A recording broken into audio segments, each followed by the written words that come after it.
Tonight, the top two players in the world to meet. Ivan Lendl, ranked #1 on the ATP computer and in Nabisco Grand Prix points, where he earned an $800,000 bonus as he becomes the first player to surpass $10 million in career earnings. Lendl has won 8 tournaments in 1986, including the French Open and the U.S. Open.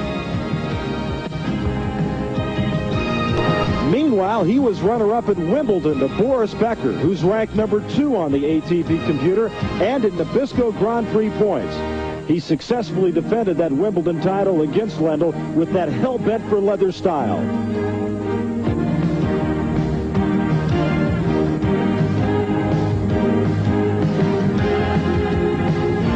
Lendl and Becker have met 8 times, and Lendl has come out ahead 5-3. But on the 1986 Nabisco Grand Prix Tour, Becker has defeated Lendl in 3 out of 4 matches.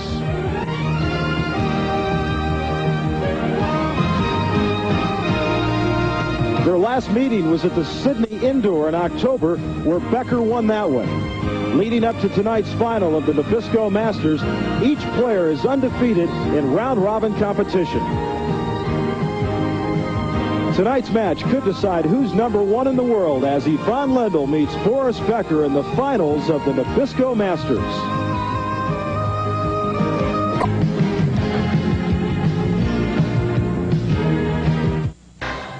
You're looking at Madison Square Garden in New York, where since last Wednesday, the top 8 tennis players in the world have been playing to reach this point, and Richard Kaufman of the United States is the chair umpire this evening. He will be at the controls of Cyclops on the service line to let us know if that serve is good or not. And you look at these two guys, 26 and 19 respectively, and earnings so far this week for both $110,000, and as we mentioned, the winner tonight to receive $100,000, and that means that one of these two guys will walk out of here with $210,000. Will it be Boris Becker, a man who defended his title at Wimbledon against Ivan Lendl, or it will be Lendl, who won the U.S. Open and the French Open? I was very interested in some of the things that Becker had to say in the interviews after the matches. Specifically yesterday is a chance to see Mr. and Mrs. Becker there in the middle of your screen. But he has a very clear understanding, a remarkably mature man for just 19 years of age, as to what it takes for him to beat Lendl. I'm talking about technique now. I don't suppose that should be a surprise to me. The guy has won Wimbledon, and he has done so many extraordinary things in his short career. But that sort of mental maturity, that understanding of what he needs, is a surprise to hear from a man so young. Günter Bosch may have something to do with that mental maturity. The guy has done an outstanding job, found Becker and went to Ian Turiak, who is his manager, and said, I think we've got a winner here, Ian. Would you like to manage him? Turiak was suitably impressed, took him under his wing, and boy, they have done wonderful things together. Interesting note on Ivan Lendl.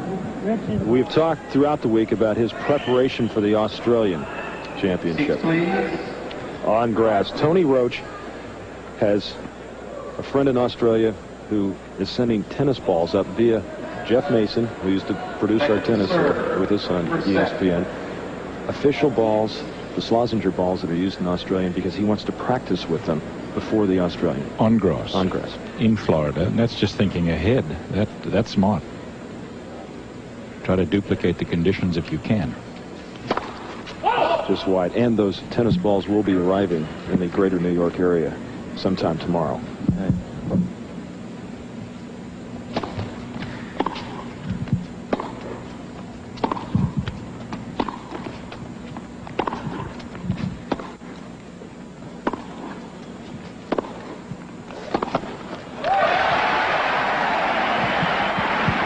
I would expect that we will also see much greater reaction out of the crowd tonight, because Becker brings that sort of reaction out of the crowd, as does Lendl with his style of play. Look, the crowd is going to be into this thing because of the monumental nature of the occasion. Plus, there's so many of them in here. This is almost packed.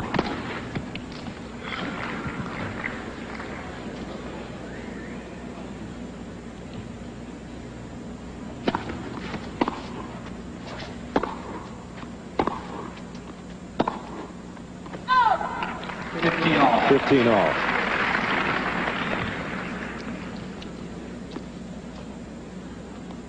Lendl's broken his opponent's serve in 12 of the 16 games in which he's had break points. Outstanding percentage.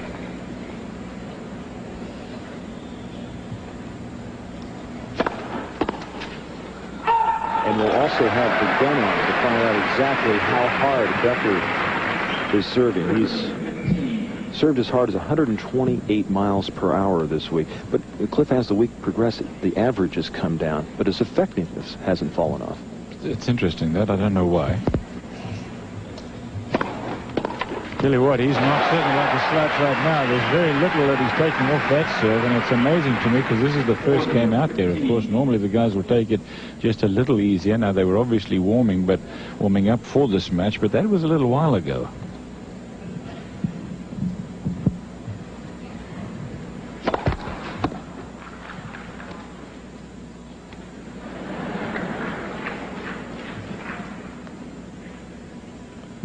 .40-15, second serve.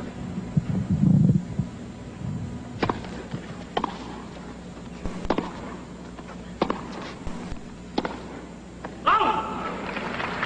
40-30. 40-30.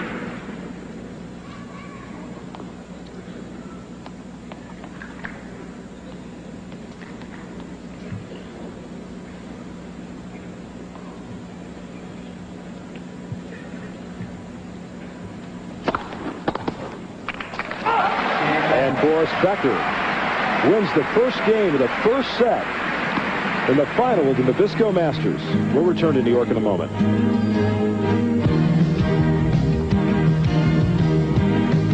One of the major elements in the great serves of both of these guys. You can see it live too.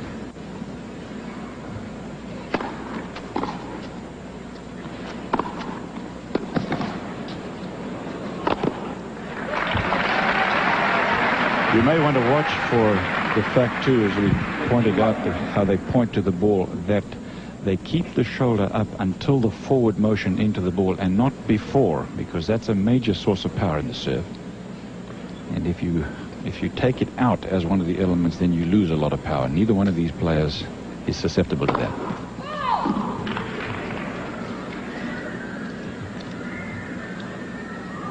.15 second serve for Ivan Lendl.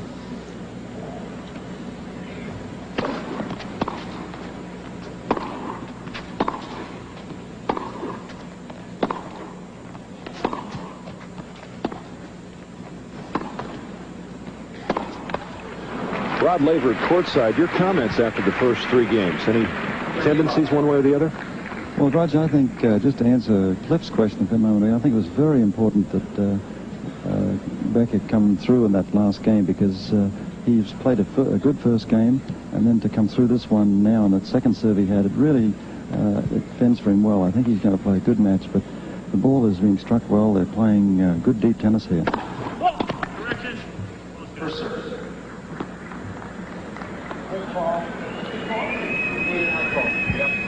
Rod? Yeah, the ball's a little long.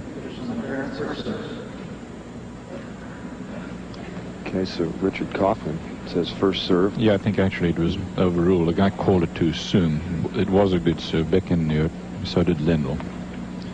He'll serve two. Just wide. Really love. Seems like Boris is going for the lines this early in the match. He seems like he must be very confident.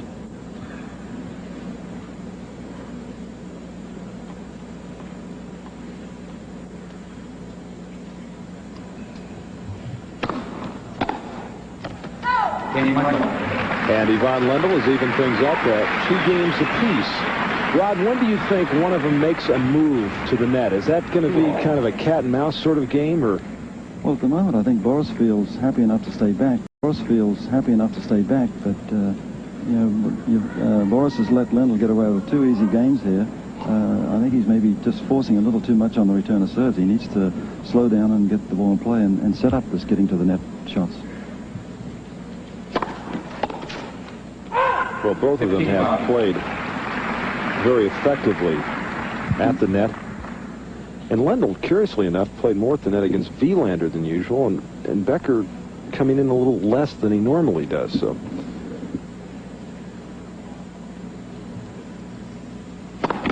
In as much as that fact stays true for this match, it does not bode well for Becker, in my opinion. He's got to try to get in. Stay back with Lendl, you're going to come second. I definitely agree, Cliff.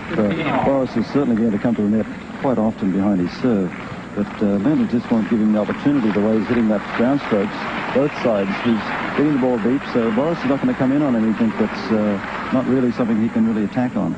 First double fault for Boris Becker, 15 all.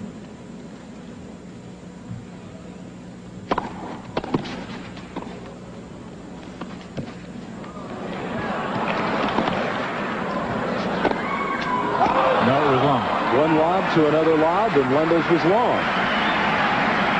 And a big point, too. You know, as long as Becker can hang on any which way, he's still in this thing. Now, Lendl has had his chances. He knows it. This is a fine shot here. Now, look at this excellent lob. After this point, from right here, he's in control, and this point should have been Lendl's. He missed the overhead uncharacteristically.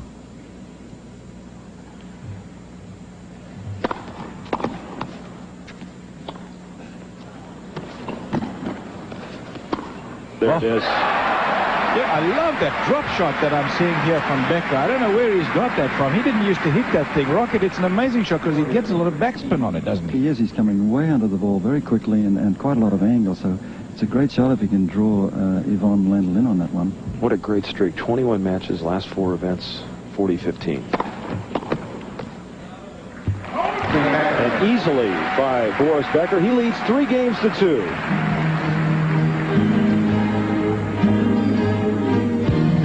He had 8 aces. That was an increase over his previous 2 matches. 21 aces altogether. He has been serving extremely well. I think we're in for a long night here, Cliff. Which means good tennis for everybody. Oh, yeah.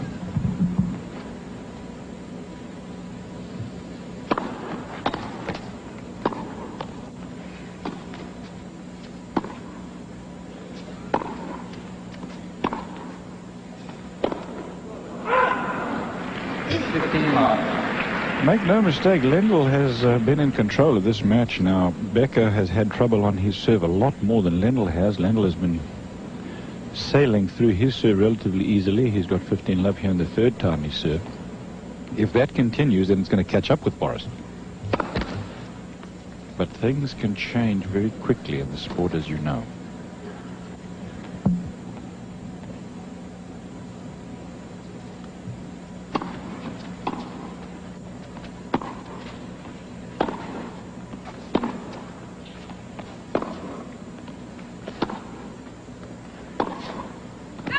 Just wide, 30 love.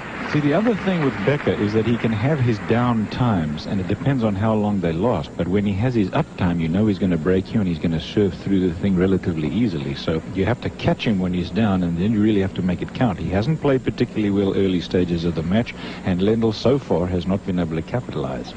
If he doesn't do it soon, the thing could just as soon turn around on him.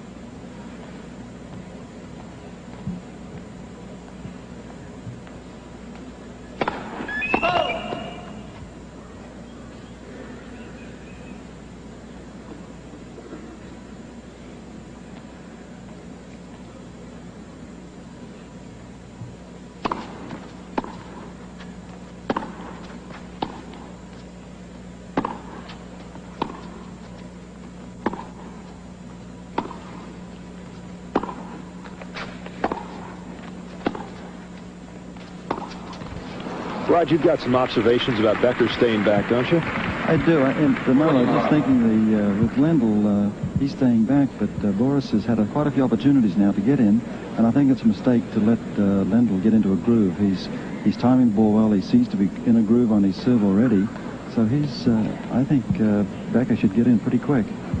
40 love.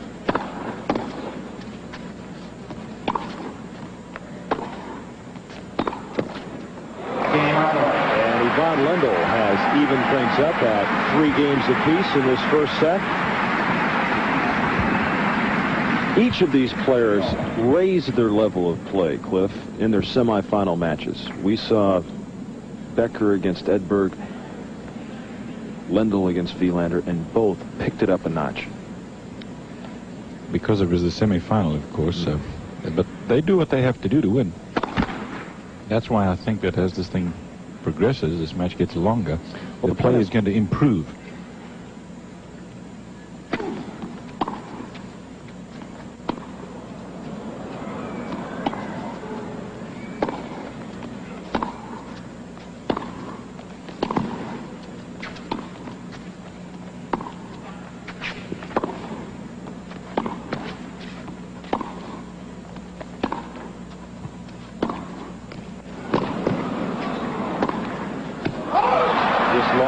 The point I'm making is when they got to the semis, they played very good matches early in the round robin, but they were playing the number 3 and 4 players in the world, and they kicked it up even more. That's right, and if that holds true, they're going to have to kick it up even a little more now, because they're up against the number 1 and 2 players, respectively, in the world. And, Rod, what's Becker asking Richard Kaufman? I think Boris is feeling that first return of serve of Lendl's was a little long, and I think he's challenging the linesman down there that the ball was long.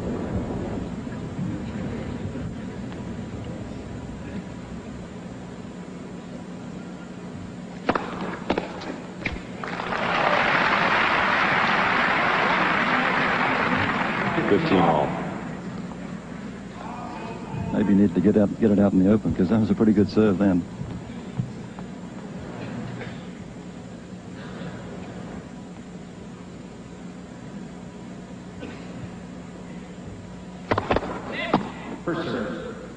And I'm sure he played a lot of soccer, Brad. And look at Lendl right back.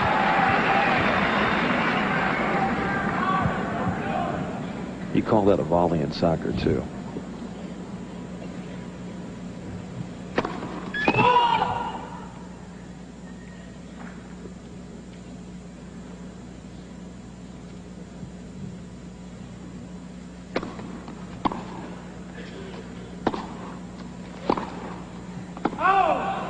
And Becker gesturing to the linesman.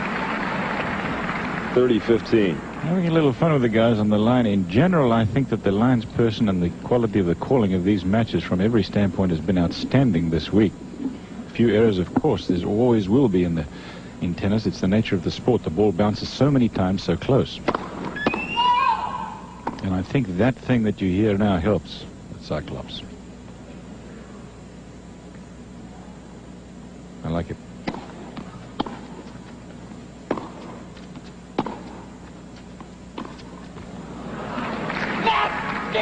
But Rocket, I am just astounded that he's not at least experimenting with coming in more often. You made the point. We don't want to beat it to death, of course, but Becker's not going to win if he keeps staying back with Lendl. You know, Lendl easily won the French championships from the baseline. He's not going to hurry to the net himself if he doesn't have to, and unless Becker makes him, he's going to stay back there and rally with him all night, and that's what he likes to do best.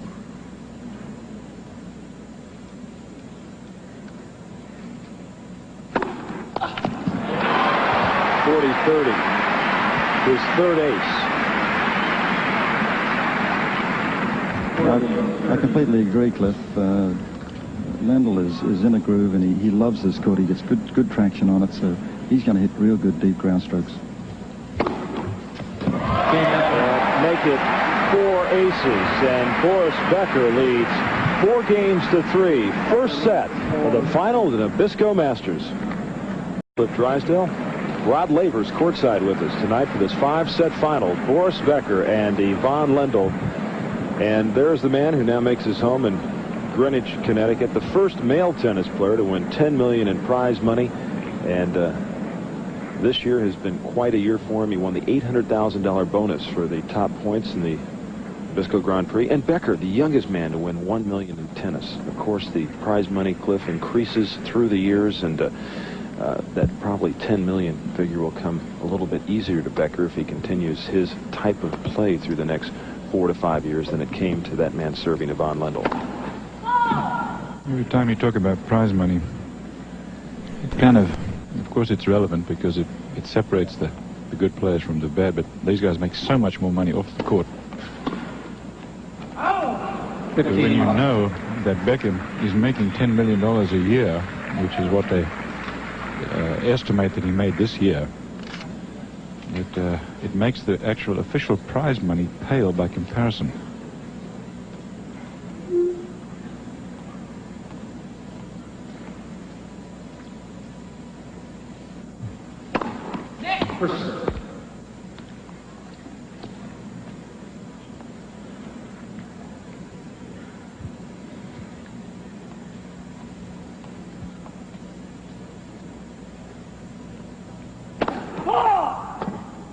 I always ask Bruce Devlin, who I do golf with, when we talk about money, what his biggest prize winning year was.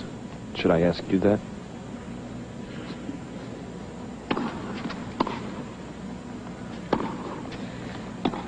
Or is that a no comment? After this.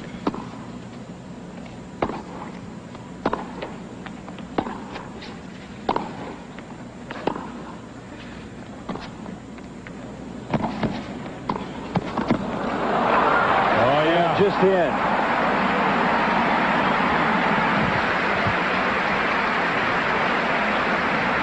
Good stretch here from Ivan Lendl. Now he's very much in a defensive position. A drop shot to try to get him into the net. Well, he got into the net and he stretched for that volley. And as you saw, it was just about as well played as it could be under the circumstances. $23,000 was the biggest single prize money check I ever got. One tournament. One tournament.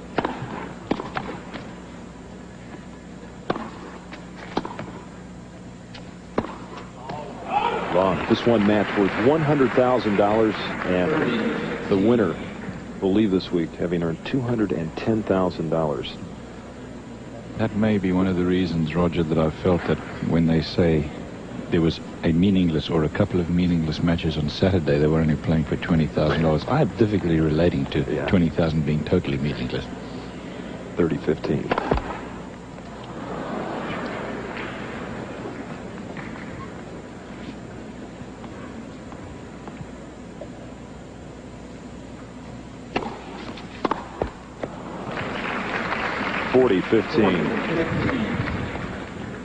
Becker has still not made any impression on Lendl's serve. Look at this, Cliff.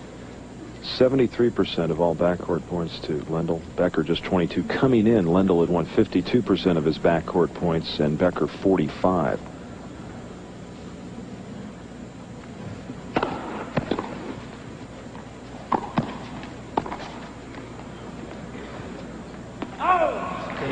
And they've evened things up at 4 games apiece.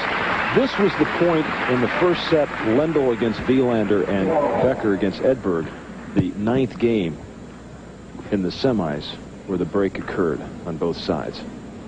In favor of the two boys who are right there now. That's exactly right, and that's why I said that the first set, both first set yesterday, were relatively close, and both of these boys ran away from it respectively against who they were playing.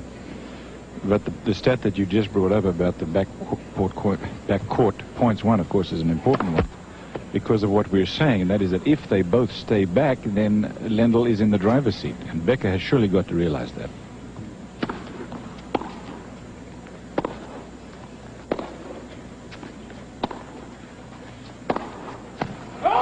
Just long. Rod, how do you feel about this 9th game of the first set after what we just mentioned concerning their semi-matches? Well, I think Boris, that last game against Ivan's serve, I think he was very careless. He's either trying too hard or too little. He's not quite in sync with any returns.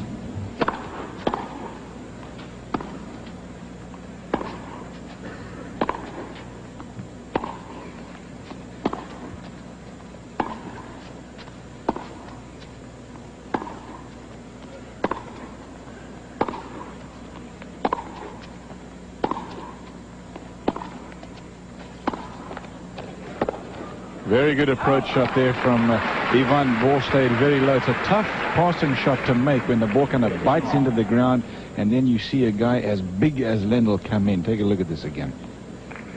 This one here, he really got underneath that ball. A little bit of tape help, and then Becker having to try to pass him. Tough assignment, 15 all.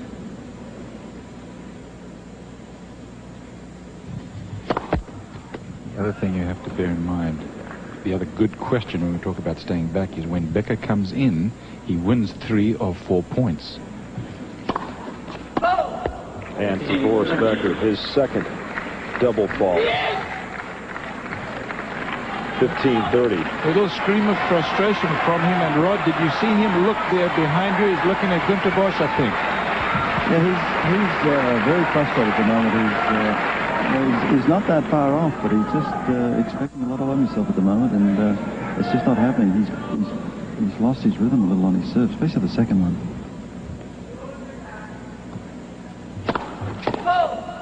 Well, when he has been down before in this set, he's been able to serve his way out of it.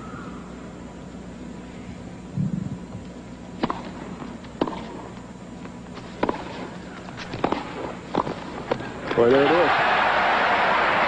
Cliff just mentioned when he comes to the net, he wins 3 out of 4 times. He has done that so far in this match. And when he does it, he's so effective at it. And there's Günter Bosch, and you just wonder why he doesn't do it on a more regular basis. Yeah. Günter Bosch, by the way, the guy that you're looking at is not more than about, let's see, 9 feet from Rod Laver down there at courtside.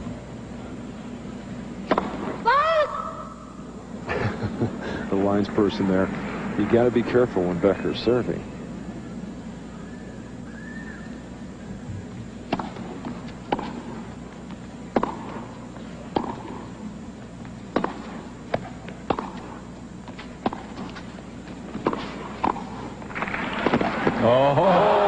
Cross-court forehand winner by Lendl. Take a look at this angle here. What do? You play the perfect tennis point. Take a look at this. Now, if you're in Becker's shoes here, you've got to say the guy's going to go down the line. But he hooked it cross-court a la John McEnroe, who's the other player in the world, or the one player in the world who can do that better than anybody. And, of course, Becker was nowhere near it. In the third game, Becker staved off 4 break points to Lendl. It was the 9th game of the first set when Becker broke Edberg and Lendl broke Wielander.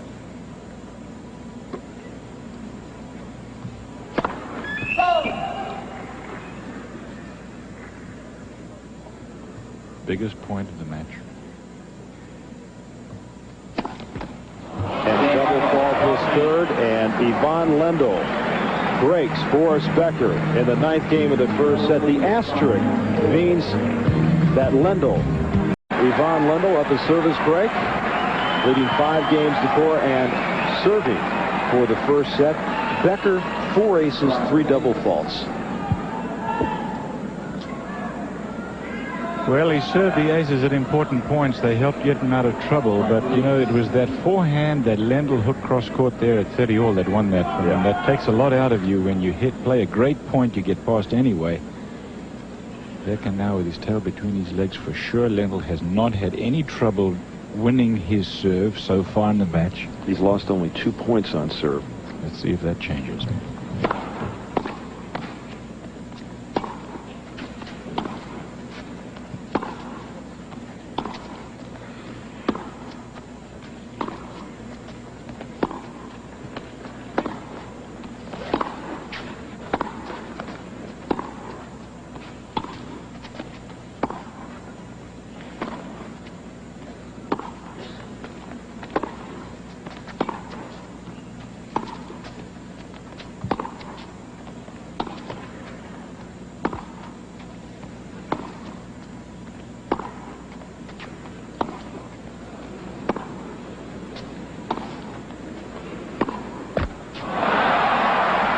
The first time that they've rallied from the baseline that Becker's come out on top of the thing.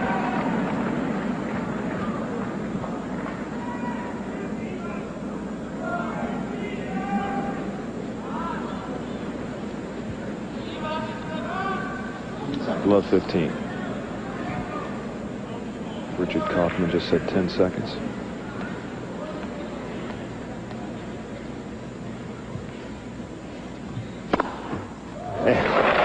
Lendl with his first ace.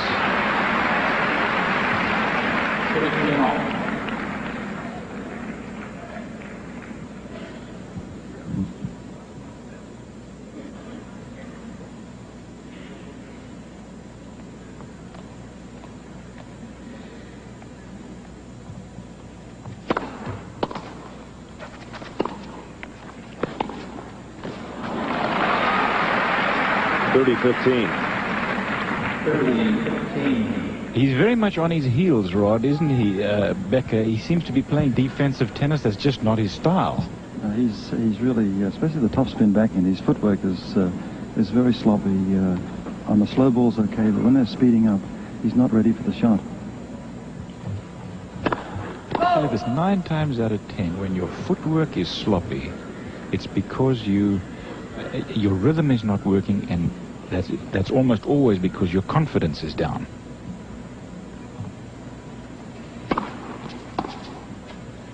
That was wrong. Also 40-15. Also, sometimes a sign of nerves. I think Boris may be a little bit nervous. This is a very important one for him, and I think he's expecting a lot of his game at this moment. Double set point.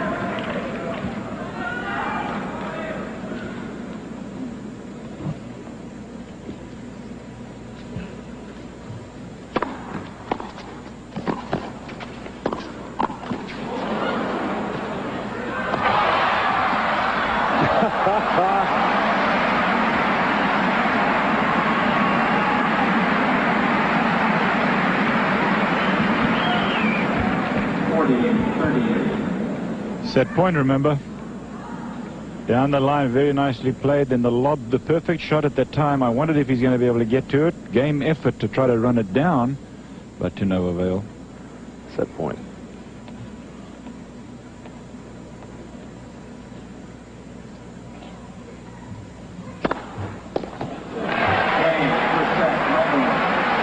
Game in the first set to Yvonne Lendl, 6-4.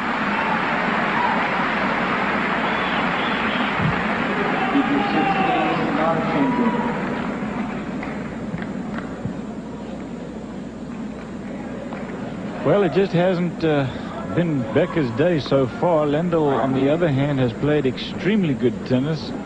This just looks, Cliff, like a repeat of all of Lendl's previous matches, the way he's come out and played. Very consistent. Well, in as much as that's true, it's bad news for Becker, because in the second set he has been devastating. It's almost like he finished that thought after this.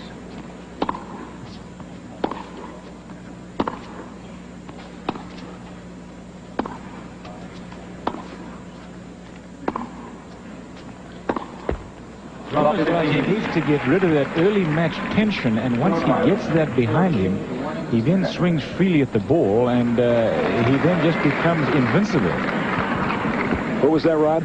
Well, Boris is looking over here at Gunther, and I don't know if there's anything going on, but I think he's just disappointed. He's just looking for someone for encouragement. And Richard Kaufman gave him a warning. 15 all. 15 all. Cliff, what do you think about that? Having the coaches sitting there, they're not supposed to coach, and the guy possibly just looking over. I mean, every player has their coach with them at matches. I think that's unfair, what we just saw. I think you have to have some indication from the coach that he is, in fact, helping or talking to him or gesturing to him, and I haven't seen anything of that.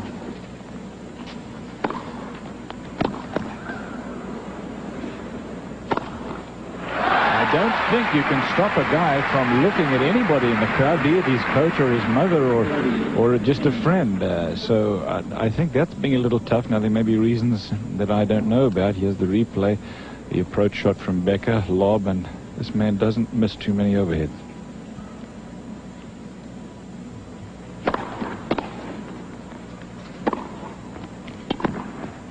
Another one.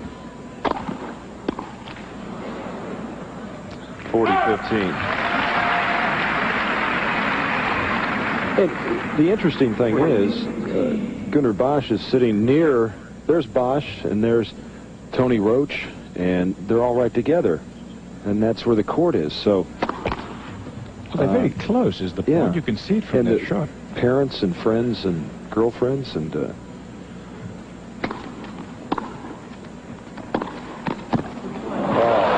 beautiful by Lendl. That really is a good shot, and that's bad news for Boris, because if Lendl is able to come in behind the serve like that, which is the thing that Boris Becker should be doing, then Becker's going to be having to say to himself, now just a second, I got to do something about this. But we've seen no solution from Becker yet.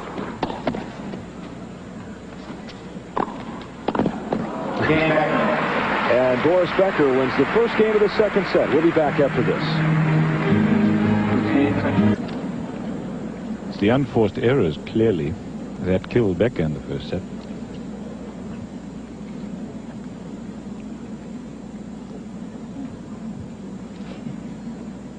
Well, coming into the semis, he had been giving away 18% of the points with unforced errors, but he cut that in half against Edberg. Only 9 unforced errors, just 8% of all points.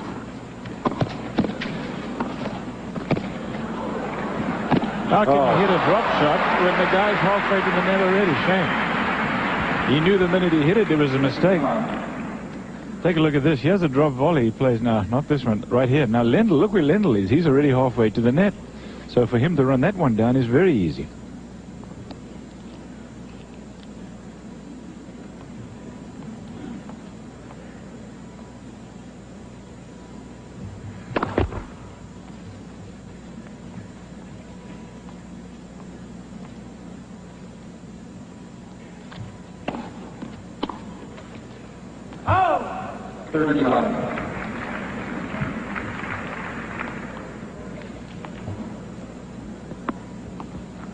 Lendl lost only 4 points on serve in that first set. Rod, what was that? He wanted to know if anybody wanted to come play tennis with him. He feels like he's not playing very well. But, you know, he's lost his confidence on that slice backhand. He's really coming under it very quickly and losing all the speed off the shot. He's not getting anything off the court at all. Well, Lendl raised his hand.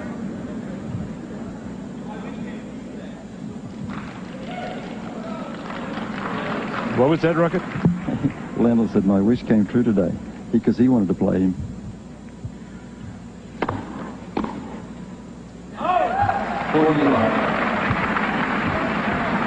Well, he's visibly dejected.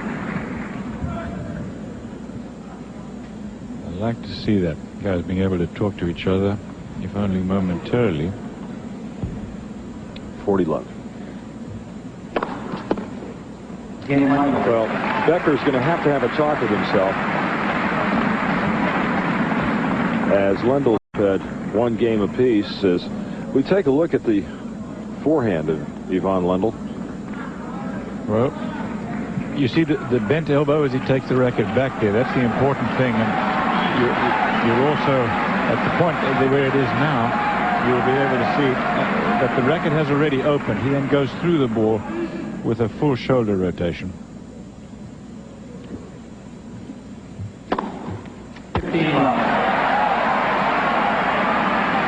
Becker with his 5th ace.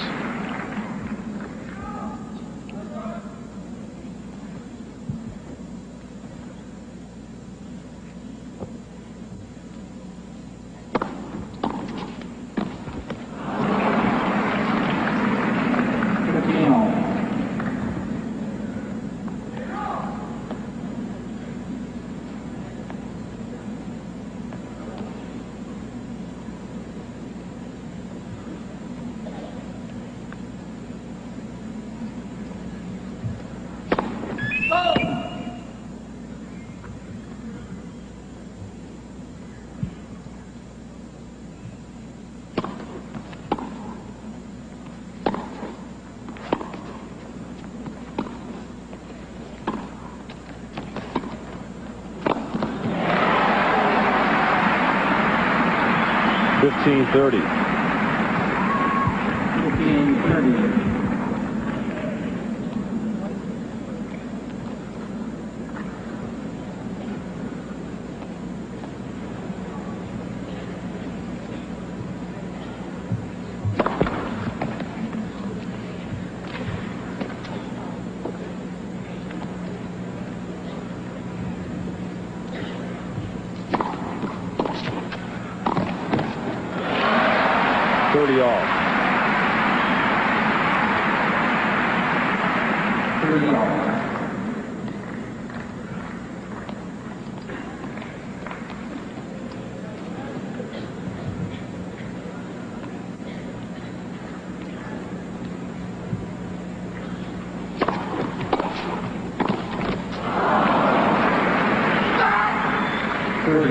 And another break opportunity for Ivan Lendl. Rod? Boris is, I think, a little unlucky. He's hitting a couple where he's just missing the lines, and he's checked the tape here a few times. He needs a few of those to roll over to get him back in this match.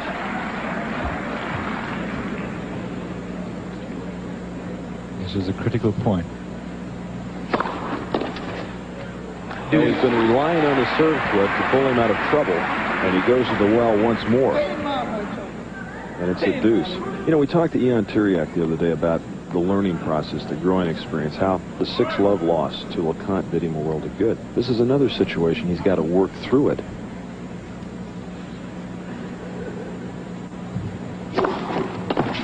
And go to the things that he does best to get him through it. It's a critical time in the match for Becker. He needed that serve 2 points ago into Lendl, because if you let Lendl win the first set and then get an early break in the second, he takes control. Just wide. No, it was out.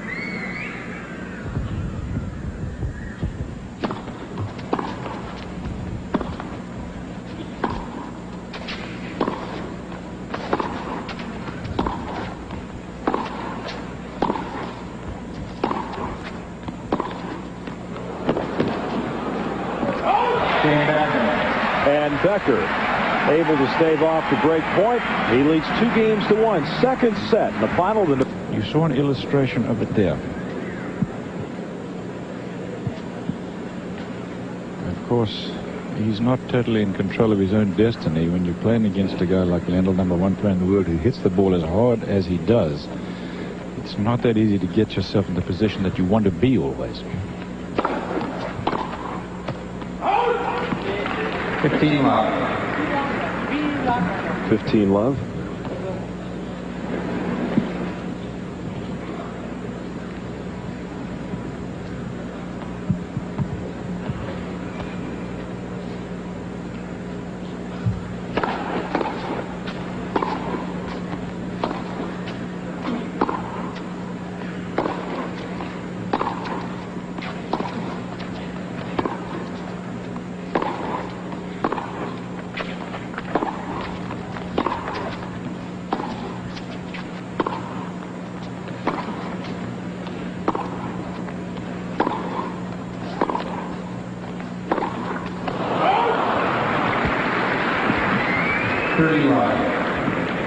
Rod, I've counted about 5 times. Boris has decided to stay back at the baseline. He's only won about 1. Lendl is really floating very nicely. Just like a cat tonight. He's all over the place. His footwork's terrific. And Boris did have a few attempts then. He could have come in, but I think he's afraid of Lendl's returns now.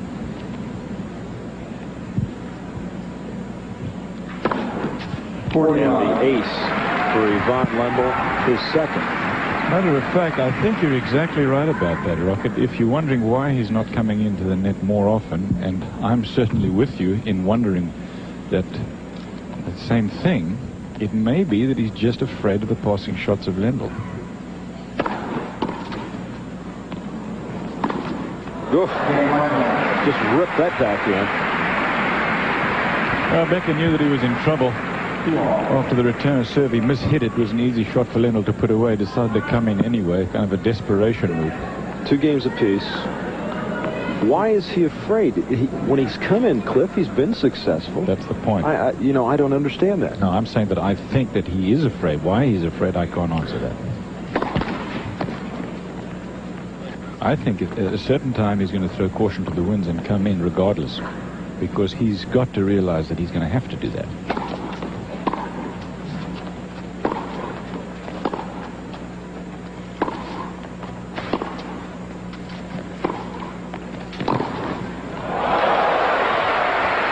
See, that kind of thing will really get you down. It's easy to look at it from the aggressive standpoint, but you've got to hand it to Lendl. When Becker has come in, take a look at what happens sometimes to him, and that's got to affect the way that you feel about coming into the net. You see how he had to cover so much territory just to get to that forehand and still hooked it cross court. Not easy to do, believe me.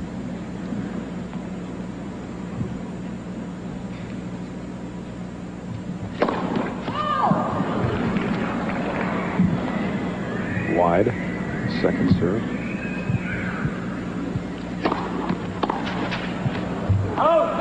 Well, he's starting to come in a little more now. Up to this point, he has come in 27 times only.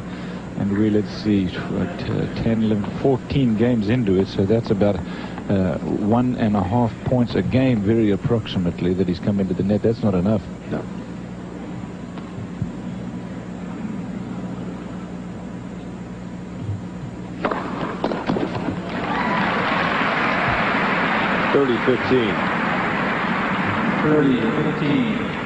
Cliff, is he the type of player where the rest of his game is built off the serve? If the serve is going good, then everything else falls into place for him?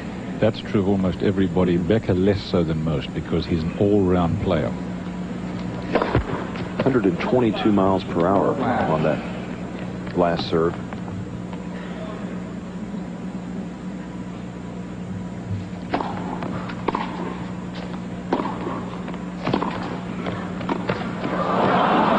Wasn't sure whether to leave it. It might have been going wide.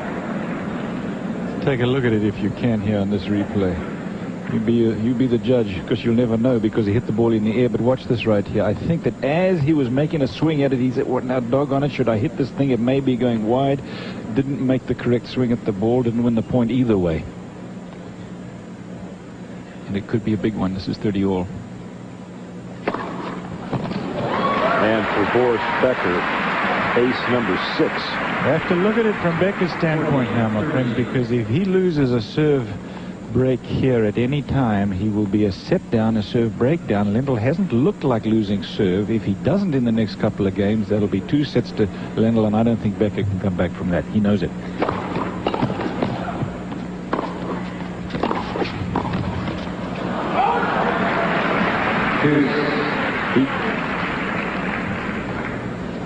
He's just talking to himself. Can't understand why, when he did get to the net and had it covered.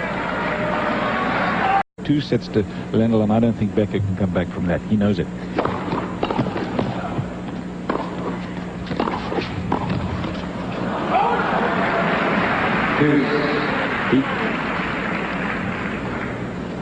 He's just talking to himself. Can't understand why, when he did get to the net and had it covered. The mind works in strange ways in this game, doesn't it, Cliff? You know, you put a lot of pressure on yourself as you look at Tiriac. You can see he's worried. I talked to him just before they started out there. He said to me, "Who do you think's going to win?" I said, "I'm picking Becker by a very, very short margin." I said, "What about you?" He said, "I think he'll win." And he wasn't a coach talking. That was, you know, the honest feeling of Tiriac, because he will say very negative things about his man if he thinks he deserves them. Deuce. Advantage Becker. And advantage to Boris Becker.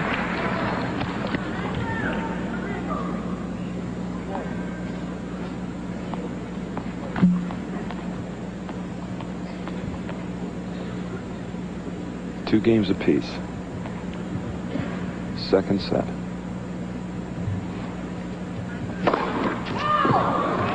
It's wide. And somebody up in the stands will get a souvenir. Tennis ball? No, they'll have to, if the ball boys are on their toes, they'll get it back. Deuce. And deuce. You know, you have to have the same number of balls out there all the time, and the players have the right to ask him to get another ball back in there if... well, that one went so far up into the seats, I'm sure somebody grabbed it and ran out. There's Tony Roach, the white jacket, Gunnar Bosch in the blue jacket.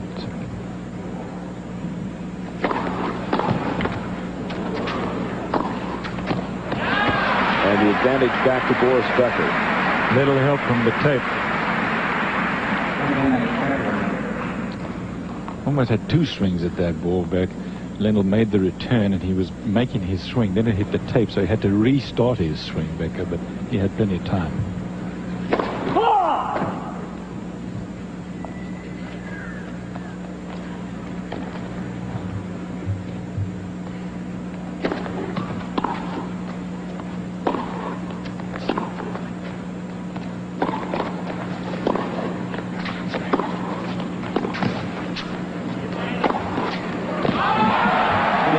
He doesn't miss him overhead. Boris Becker leads 3 games to 2. second set against Ivan Lendl. We'll return to Madison Square Garden in New York in a moment. That is Don Marin, Chairman and Chief Executive of Payne Weber Incorporated, presenting sponsor of this deal. Guys like that have supported this great sport of ours for a long time. He's a good player himself, by the way, and we certainly appreciate that. He said he was playing with Roscoe Tanner last week. I said, playing with, well, he said kind of just hitting with him, really, I suppose. Hope Roscoe wasn't serving at full capacity.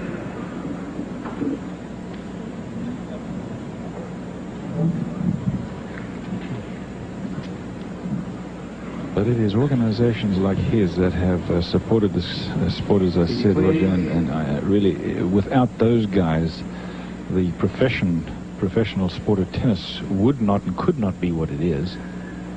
And they are welcome, and hopefully they feel that their sponsorship is worthwhile, and I think they do. 15 love. Well, the serve has just been on. Not just tonight, not just last night, but since last Thursday. And Becker continues to have a running conversation with himself, as he has since the 9th game of the first set.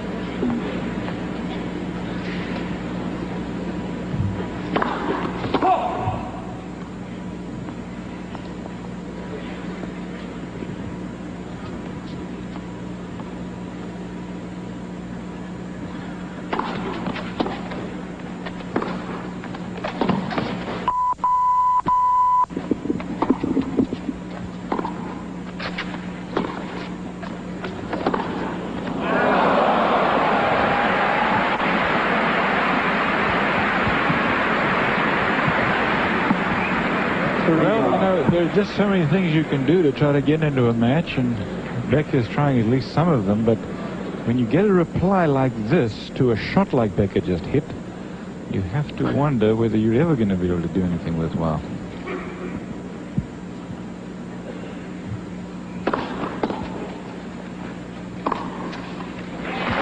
And Becker doesn't seem to have any answers. He tosses his racket down. It's 40 love. And he can just shake his head right now. It just seems like Boris isn't able to pick the direction that Lendl is serving. He's not picking them at all. He's frustrated on his heels.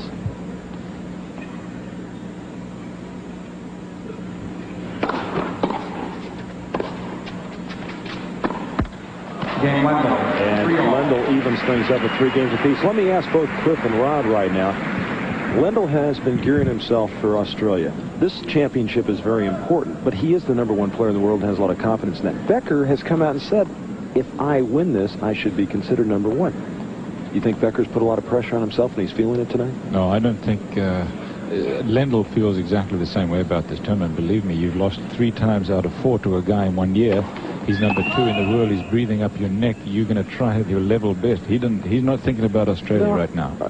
Not necessarily, but in other words, pressure not so much being there because he feels secure in the fact that he is the #1. And he said, hey, Becker's got to come and get it from me.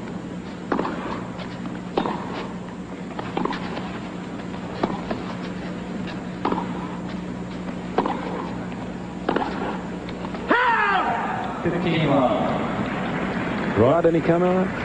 Well, I think Ivan, of course, is playing tremendous tennis at the moment, and he's at this moment he's playing way above what Boris is up to, and I think he's out to prove that he's the #1 player, and he likes the facility here, and I think that he's playing confidently, and I think he's very sure that he's going to come out the winner. Carbon copy of the first set, my friends. Remember, Becker started out serving it and was having trouble in his serve all along. Lendl wasn't. Same story here. And it was the 3rd game in each set that Becker was able to stave off the break points. 15 all. 15 all now.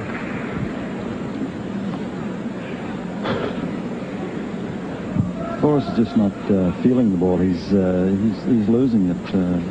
Seems like his touch is off, and just not catching the ball, and his direction's way off. The only thing that has worked for him from time to time is that big first serve, and I guess he can get enough of them in. He may be able to keep his nose out in front. Goodness knows, from his standpoint, he needs to. First serve. Net, first serve.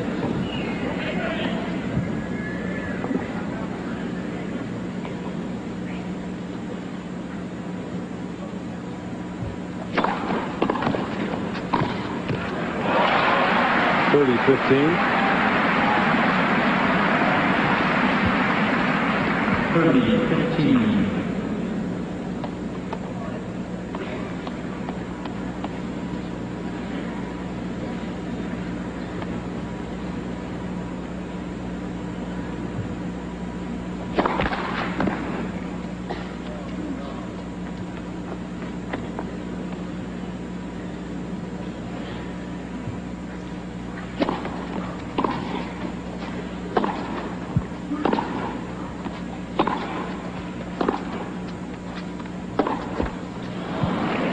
Still too many unforced errors, and Lendl knows it. Lendl looking at two things that he likes. Number one, Becker's making the unforced errors. Number two, he's not coming into the net, so he's not having to force the pace himself on trying to make the big passing shots that Becker could and should be forcing him to do. 30-all. And Becker has not been this close on Lendl's serve any time in the match.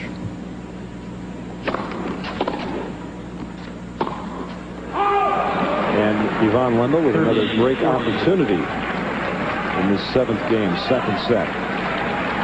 It seems like this is a carbon copy of last year's final.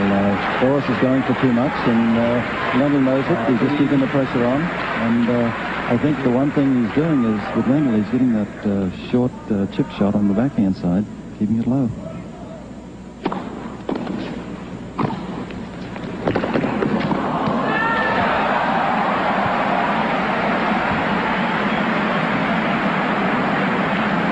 Lendl did that once before, but Becker had it covered this time. Look at this. You can't hit a beautifully executed volley. Now, Lendl, boy, is not slow anymore, is he? I think he's really improved his speed. He gets to the ball. Backhand side, keeping it low.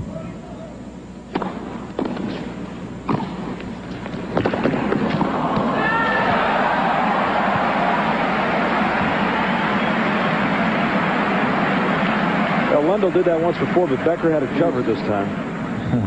Look at this. You can't hit a beautifully executed volley. Now, Lendl, boy, is not slow anymore, is he? I think he's really improved his speed. He gets to the ball. Becker knows where it's going and cuts it off. For the last time, Lendl put it between Richard Ings, the net judge, and the post. He got a little bit inside that time. A deuce.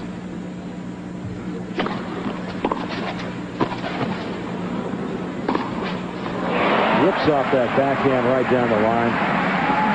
And the dejected Boris Becker. See, that is bad news for Becker now, because as many times as he's been passed, he is hesitant to come into the net. Well, finally, that's the thing that he should be doing. But when you get passed a few times, you get a little shell shock. And then you wonder if you should stay back and rally with Lendl. That's not going to work either.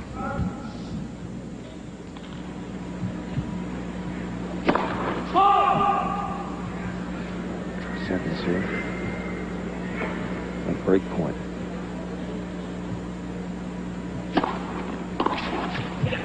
Game Lendl.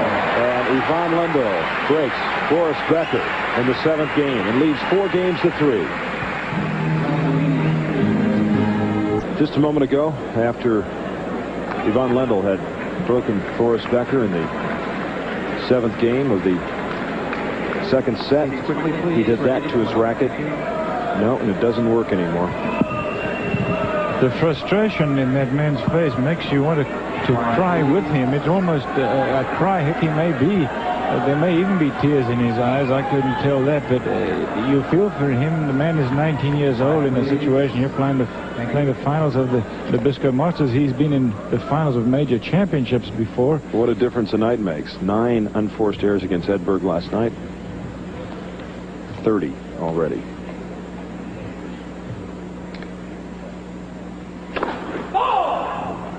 $16,842 the attendance for the final here tonight at Madison Square Garden.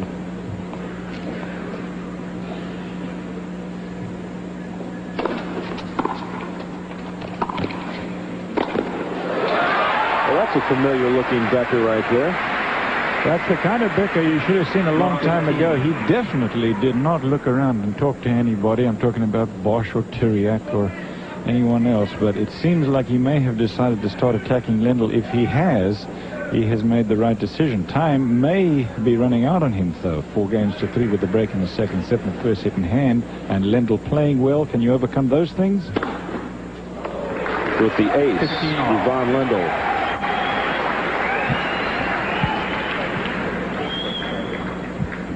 Third ace. It just seems like Lendl, anytime that Becker gets 1 or 2 points, Lendl comes back and just knocks the wind out of his sail with those aces or great passing shots. Another one. Both of them on the line. 4 aces for Ivan Lendl. Last year in the final here, Lendl defeated Becker 6-2, 7-6, 6-3. This thing is progressing to a point now where it can conceivably be straight sets. There are the aces. Becker with 6, Lendl 4, but Becker also with 3 double faults. The way things are going now, Roger, you would have to bet on a 3-set final with Lendl very much in control.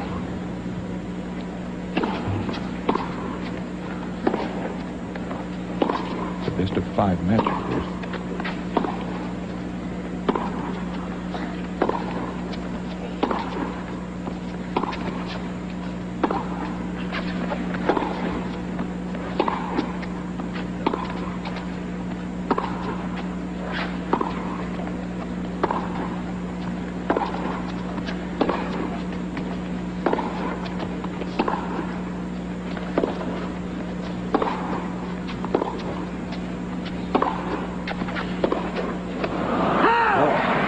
We've seen it once, we've seen it twice, we've seen it 6 or 7 times. 14-15. If he wants to do that with Lendl, he's going to come up on the short end. I think the one thing, Roger, that helps Lendl is Tony Roach. He's got that short slice backhand now going, and Boris just can't get under the ball and hitting topspin without hitting it too long. 40-15.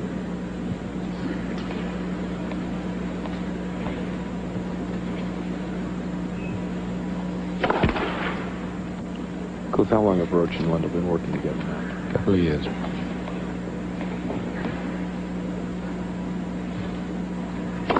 Oh! 40-30. First double fault for Ivan Lendl. A chink in the armor, if you will.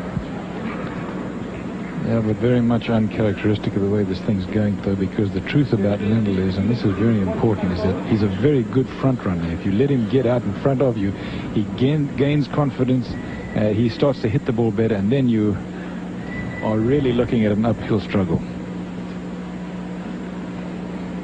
40-30.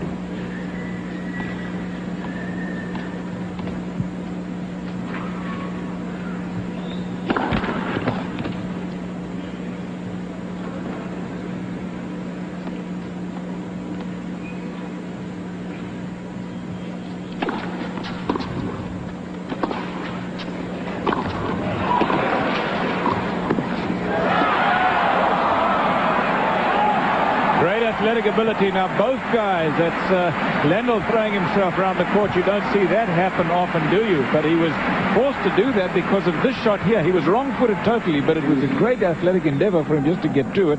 Now he wrong-foots Lendl. Lendl on the ground, as I said, you don't often see it, but he is so eager to get this thing over with as quickly as he can. Look at that. Has to change angles in the air when he hit that ball, as you could tell. To no avail. Chance for Becker.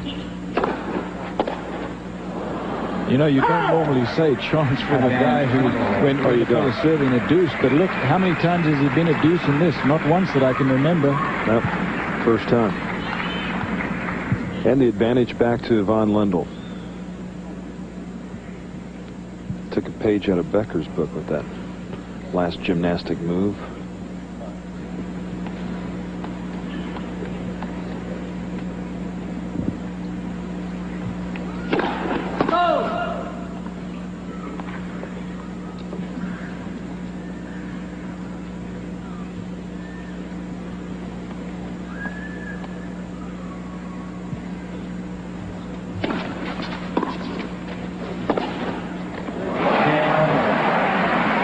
came in, and Lendl went right down the line with the forehand. And Ivan Lendl now leads Boris Becker 5-3 in the second set.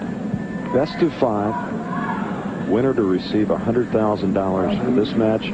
I want to remind you to be with us next weekend from Royal Albert Hall in London. 9 a.m. Eastern, 6 a.m. Pacific time Saturday, 1 Eastern, 10 a.m. Pacific time Sunday for the Nabisco doubles. Cliff and I will be there to bring you all that fine tennis.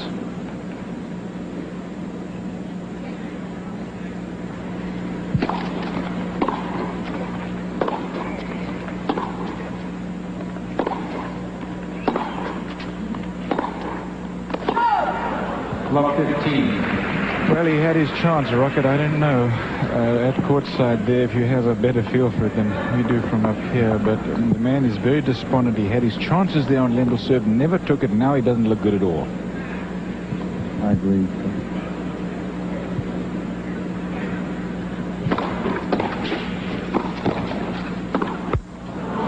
15 all. But it seems the one thing that Boris is having trouble with, all these ground strokes and volleys are going long, and that's what he's complaining about with his rackets when you saw him bounce those on the ground. I think he feels that they're strung too loosely, and they're firing too far out and going deep, so he's trying to counteract it. 30-15, strong serve by Becker. 30-15.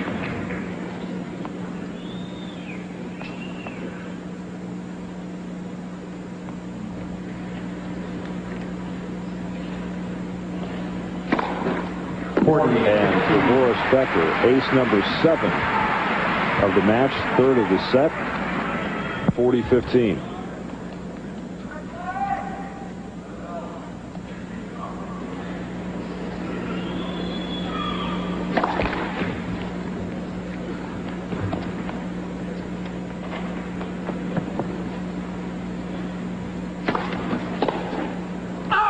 Game Becker.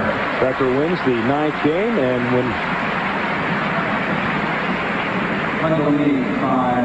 the You think they'll use me on their commercials after that? well, I said that. I think you've made it. I think you've made a good pitch for it.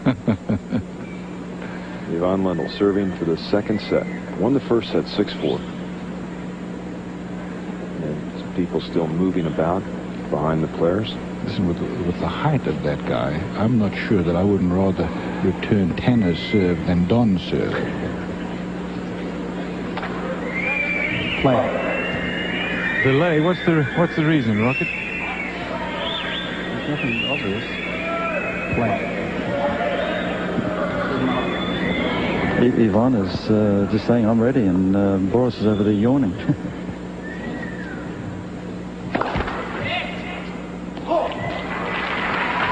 They're playing cat and mouse at the moment. Yeah. Oh, German fans behind us here clapping that first serve fault. Can do without that.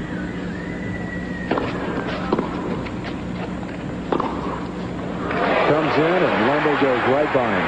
You know, there was not a good angle there for Lendl. You watch the replay here, you'll see he approached in a very good spot down the middle of the court. Now, for you to find an angle from that position is not easy. You saw that he got that by Becker, and it landed virtually on the line. That's the kind of shot you have to play when you're forced to make the passing shot from the middle of the court. Great play by Lendl.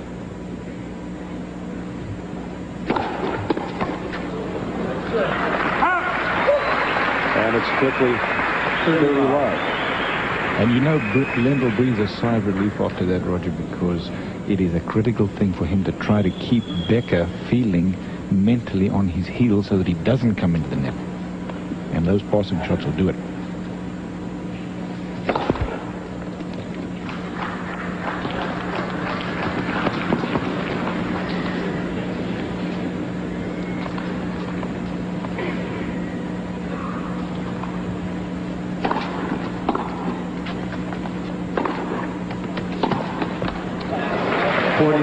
Triple set point for Ivan Lendl. Just seems like Ivan is just dictating play down here. Boris is going further and further behind the baseline. Just not able to judge Lendl's serve or his ground strokes at the moment. Well, he's dictated play all week. You shouldn't be able to against Becker. If Becker was playing his normal game, it's very tough to dictate against Becker, but you're both right. He is in this final so far. Game, second set, Lendl, 6-4. In the second set to Ivan Lendl, 6-4. Rod, I think we may be looking for too many negative things from Becker and maybe losing sight of the fact that Ivan Lendl is making almost no unforced errors, is serving well, and is taking every chance that he gets. I totally agree. Ivan has not missed the ball. He's, as I said earlier, he's floating around. He's full of anticipation. He's on every shot. He feels like he's got about 2 or 3 different ways to go on the ground strokes. You know, he hasn't come to the net too much, but you know, he's got Boris really rattled at this moment, and you know, that slice backhand is keeping low, and of course Boris can't do anything with the topspin. 15 left. Lendl lost just 3 points on serve in the second set, just 4 points on serve in the first set.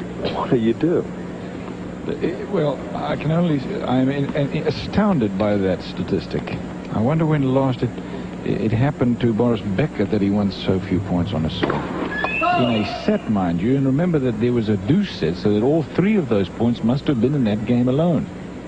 All other games were won to love. Exactly. Absolutely right.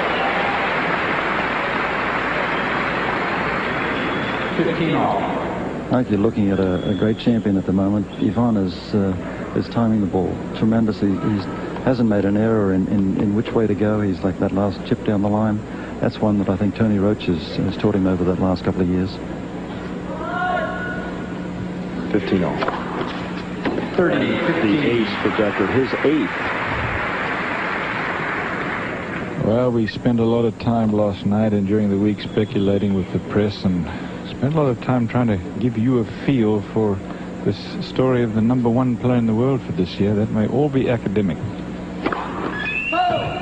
I just think on the personal aspect, besides the tennis, the confidence he has as a person now, and some of the chances we've had to talk with him, the interviews he's done this week. 30 all. 30 all. That combined with the work Roach has done with him. See, I've always thought that Lendl is a delightful guy. Oh, yeah. He's just... But he had a negative image that was created. That's absolutely not necessarily by him, but by his demeanor on the court.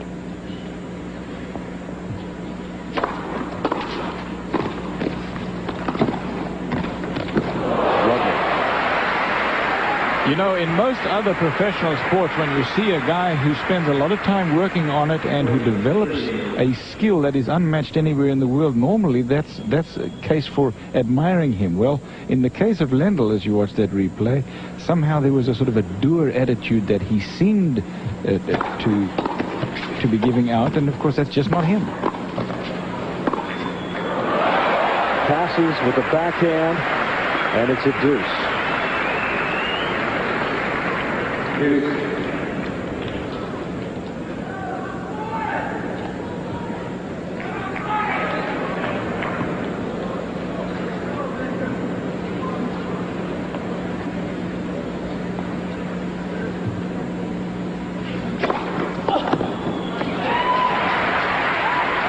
Advantage Becker. Advantage Becker. Well, we talked about this with Vijay Amatraz the other night. Comes over to a country, learning the language, new surroundings.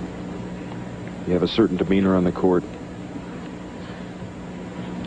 And you perceive to be something that in your heart, of course, you're not. Right. But as we saw the interview you had with him and Jack Nicklaus and some of the personality that's come through, it's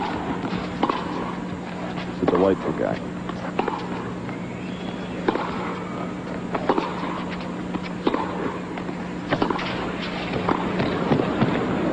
Trouble for Becker.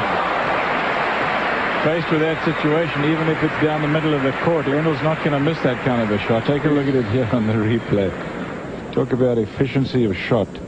Gets that one low. Becker's forced to half volley. Now Becker knows he's in trouble. He starts to make his move. Could you see it? To cover that forehand from Lendl down the line, and of course Lendl went cross.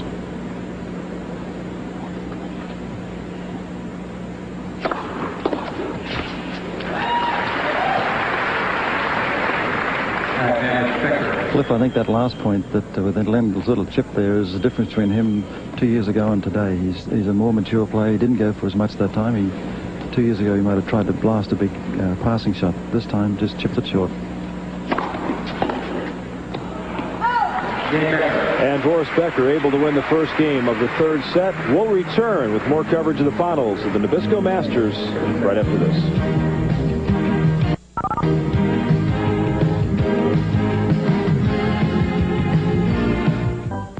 Ivan Lendl, of course, the top-ranked player in the world, originally from Czechoslovakia, now makes his home in Greenwich, Connecticut, and he's disappointed with his home country because he feels the Czech Tennis Federation didn't live up to an agreement they had.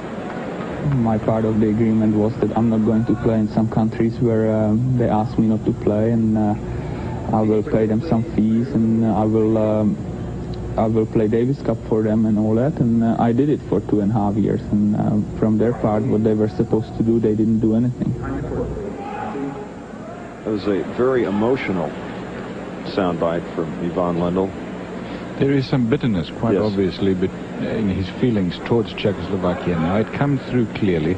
He's obviously still at heart.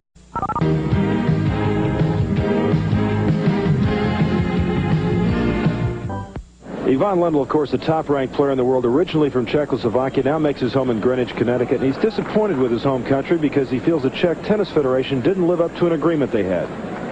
My part of the agreement was that I'm not going to play in some countries where they ask me not to play, and I will pay them some fees, and I will play Davis Cup for them and all that, and I did it for 2.5 years, and from their part, what they were supposed to do, they didn't do anything. It was a very emotional soundbite from Ivan Lendl. There is some bitterness, quite Yes. obviously, but in his feelings towards Czechoslovakia now. It comes through clearly. He's obviously still at heart, probably feels very, very wonderfully about the country that he came from, but he also feels very pro-American, and he makes that known too. Part of that interview, I also asked him if he would love to play Davis Cup for the USA, and he said, there's nothing I would enjoy more. But can't. But can't. Because of the rules. If you play Davis Cup for another country, then the rules don't allow you to play for a second country, and he has, of course, played Davis Cup for Czechoslovakia. Apart from that, he is not yet an immigrant, official immigrant into this country. He plans to take that out, his green card, and it takes him 5 years after that just to apply for citizenship. Lives in Greenwich, Connecticut, less than an hour drive from New York, loves to play in New York City, and I think it's very important to him that in the not too distant future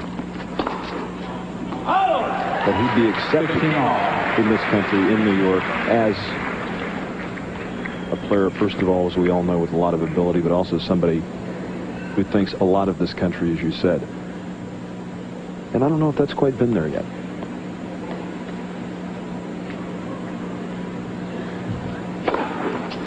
As a great tennis player, no question. But at some point in time, the nationality part gets involved, too.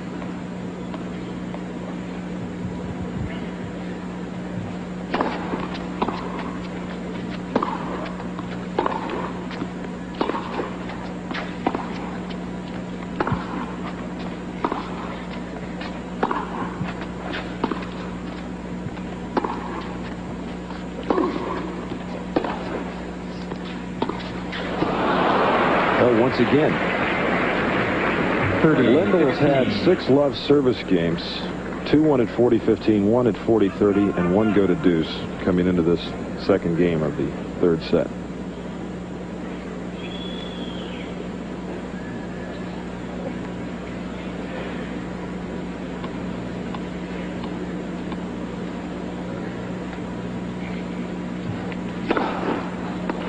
And the ace for Ivan Lendl, his 5th.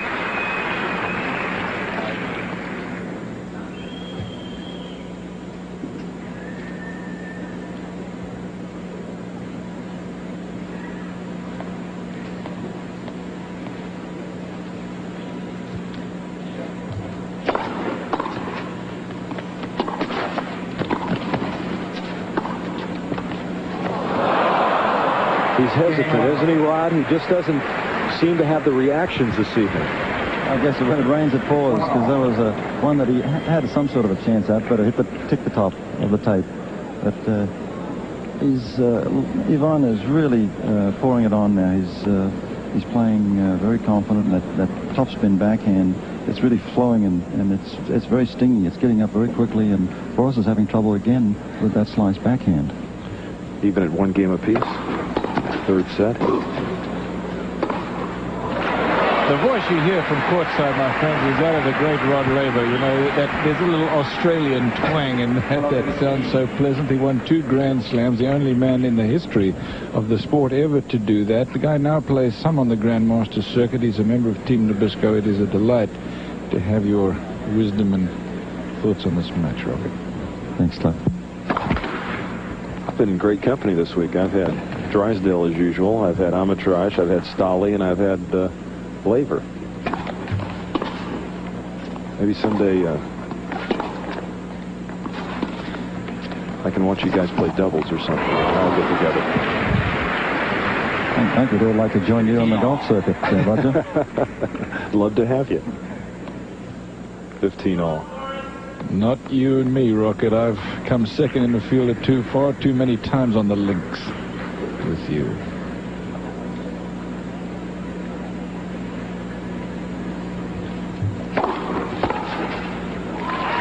Critical games here for Becker, make no mistake. Second set, Becker 13 unforced errors, Lendl just 3. 63% of the first serve for Lendl, 49 for Becker.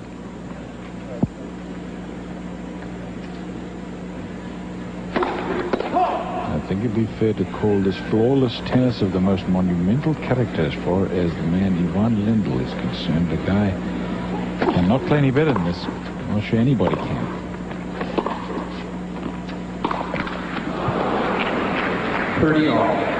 Now, if I was in Boris's shoes, I think I'd want to be trying to slow the game down a little bit. He's not missing by that much. You saw that last ball and hitting the top of the tape. He needs to just take stock of his game and settle down a little bit, because he's not that far away, except that Ivan is just playing super tennis.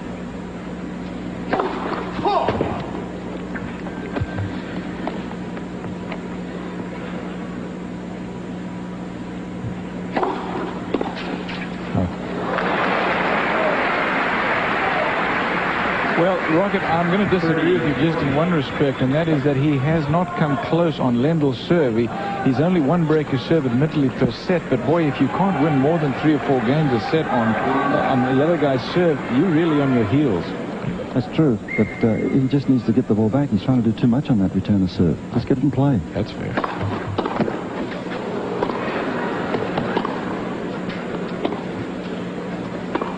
Break point.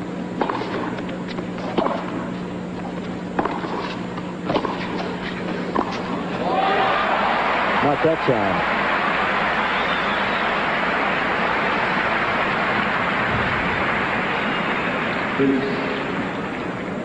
Watch Becker chooses his time here to come in.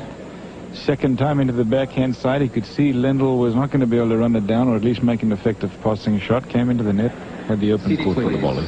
In the first set, Becker fought off 4 break points in the third game. 1 in the third game of the second set. And once again here in the third game of the third set.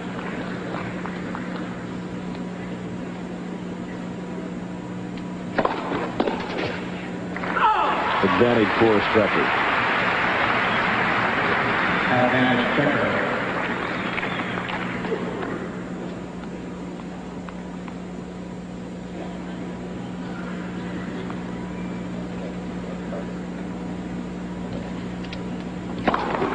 First serve.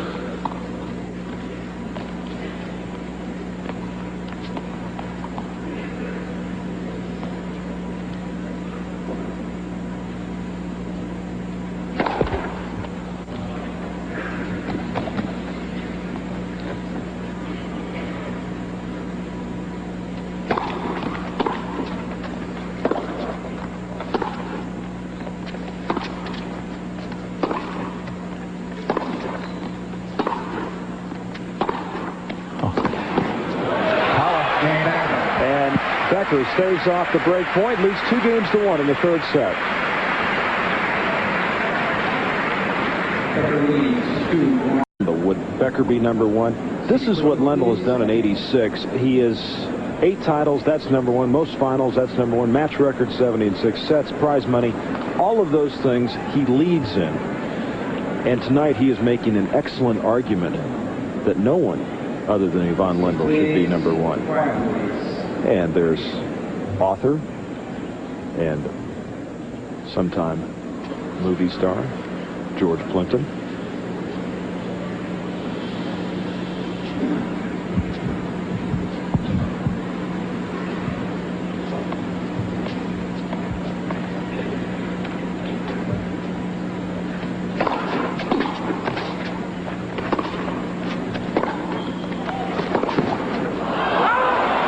Just wide.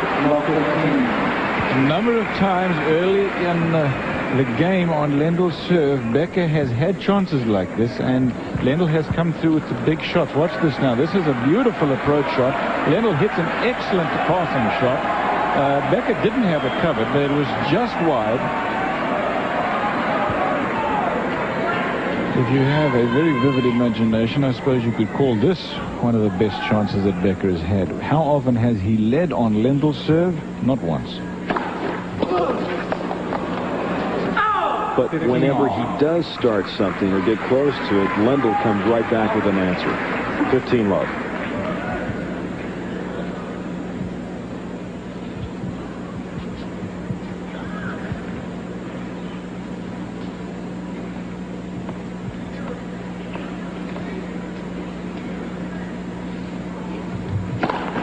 First serve.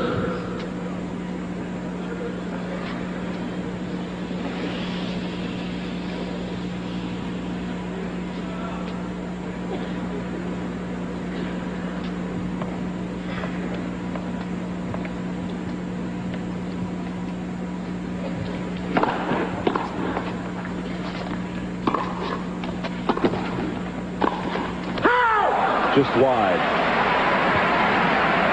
15-30. Rod, is there anything Boris is doing differently? You talked about his speed a little bit earlier and how they were placed. Anything he's doing differently now? Well, it looks like he's lifting up on all these shots.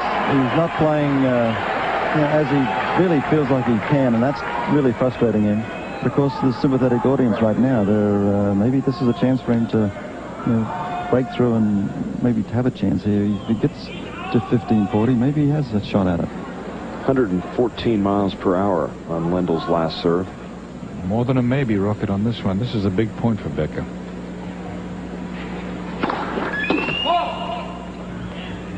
Can he get the...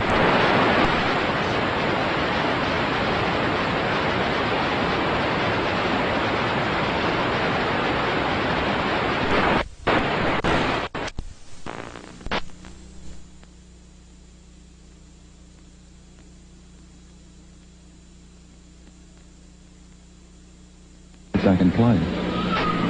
Wait for an opportunity. I'd like to see him attack the second serve.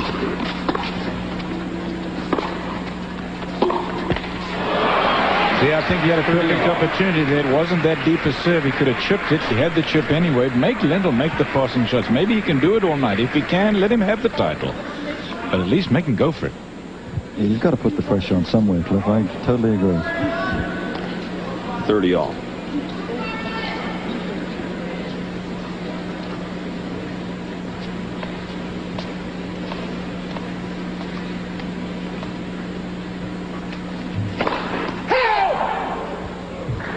First serve is wide.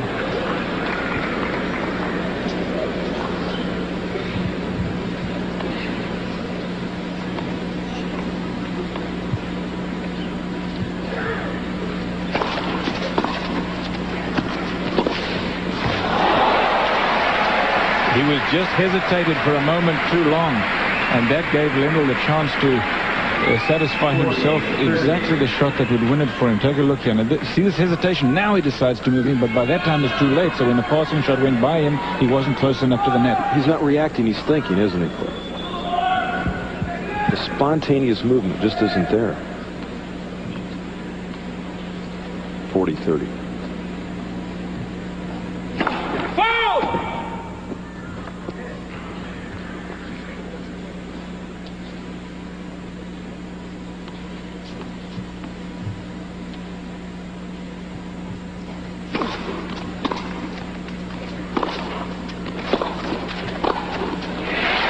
Well, there was a glimmer of hope for Becker and his fans in the fourth game of this third set. But Lendl dashed any hopes they might have had, and it's all even up at 2 games apiece. The man at courtside, Rod Laver, you know, I suppose he was everybody's hero at the time in the 60s when he won everything, I guess all through until the 70s. But I tell you how he used to play, because he won't tell you himself. Sometimes when I used to watch him, it looked like he was giving the guy the first couple of sets, but the way he always got back into the match was by opening his shoulders and hitting harder, if anything, and he did it countless times. 15 up. There was not a negative thought in Rocket's head when he was down, I'll tell you that. And you can't, at this point anyway, say the same thing for Becker. He is playing to some extent with his tail between his legs, mentally speaking.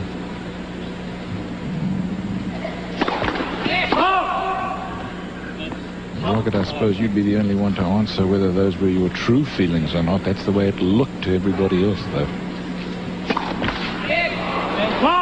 Because my coach, Harry Hoffman, said, relax and go for the lines. That's, I think, the only thing you can do. If you think too much about it, which Boris is doing right now, you're getting into more trouble. You're confused enough as it is.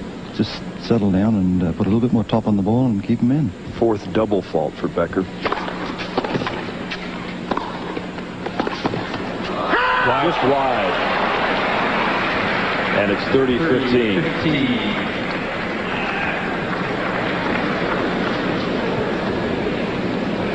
Gunnar Bosch, coach of Boris Becker. Those guys feel as much pressure as the players.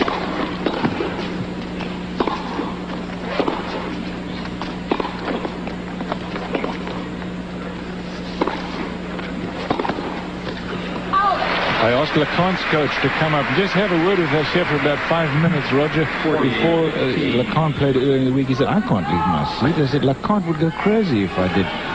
Tyriak said, I can't talk to Fred Stolle at courtside. He said, my men would go crazy. I'll come up there and talk to you. They know where they're sitting. Exactly. They look over there. They need that positive reinforcement. Becker's fastest serve, 124 miles per hour. He's been averaging 115. Second serve here.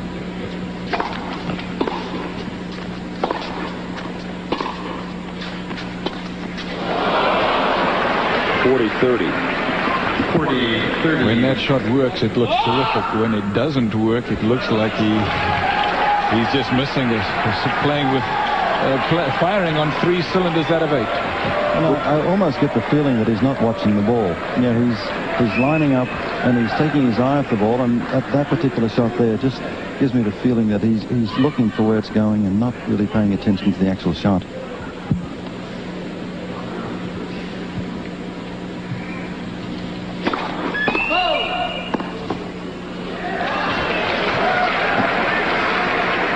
It's a big point for Becker. Gets to deuce, he could get broken. He knows it. He needs this one.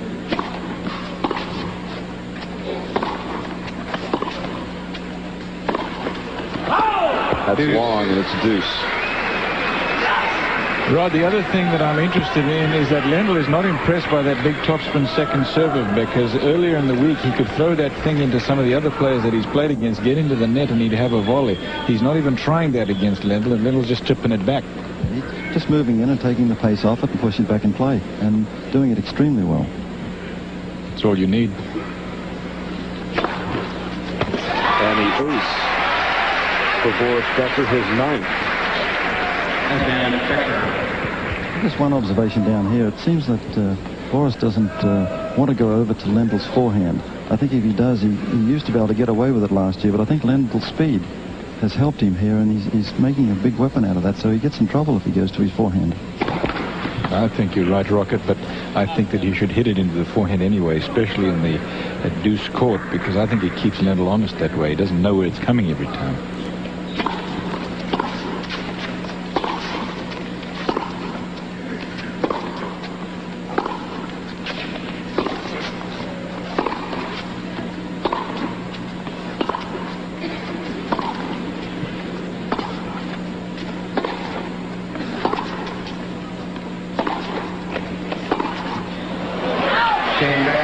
And Boris Becker wins the 5th game of the 3rd set. He leads 3-2 in the final of the Nabisco Masters.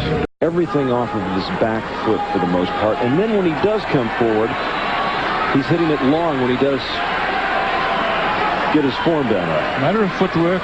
And footwork, correct footwork, is very often the product more of a mental thing than a physical thing. If you're not mentally in tune with what's going on out there, you tend to have leaden feet, and there's nothing you can do about it. And that's what's happened to him. He is hitting a lot of balls from a position, if not wrong-footed, at least off balance, and that's quite clear. And as Rod mentioned to you, sometimes that's just a result of nerves. Well, I think those early match nerves are probably over, but the confidence and the nerves combined are both hurting him.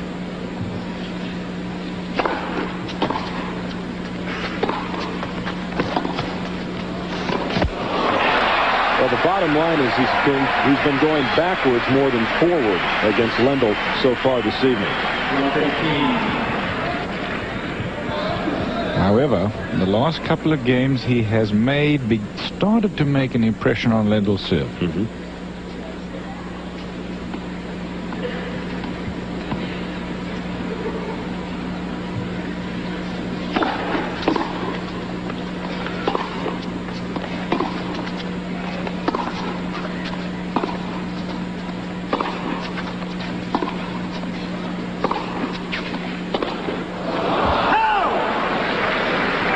Lendl will stay up there with him and trade ground strokes all night. Now, Becker's not bad in the ground stroke department. You put him against any average player, and he's the equal and then some of most.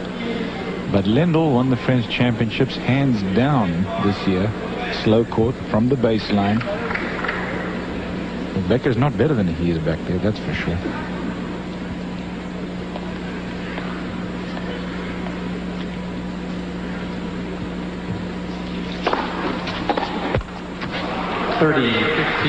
Rod, you mentioned before the match that basic thing that Cliff was saying, that possibly Becker feels he's better from back there than he really is.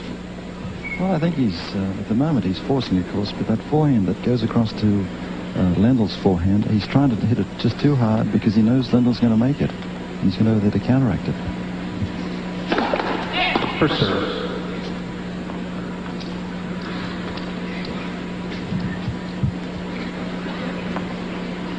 30-15. Becker leads 3-2. 3rd set, he's down. 2 sets to love.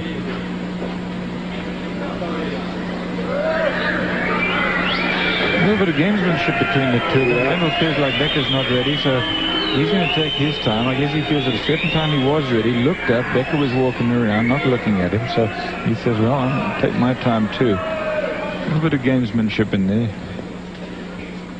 Both players. And the ace by Ivan Lendl, his 6th. Second in this set. In the battle of the backcourt, if you will, Lendl's won 61%, Becker just 27. At 40-15.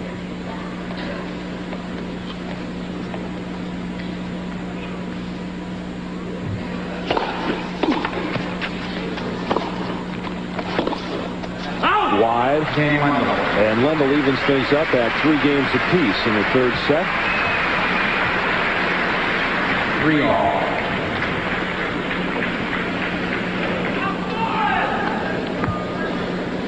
Lendl, 10 wins on the forehand, Becker 2. Errors 6 and 10. On the backhand, Lendl 1-7, error 4, Becker 0-16.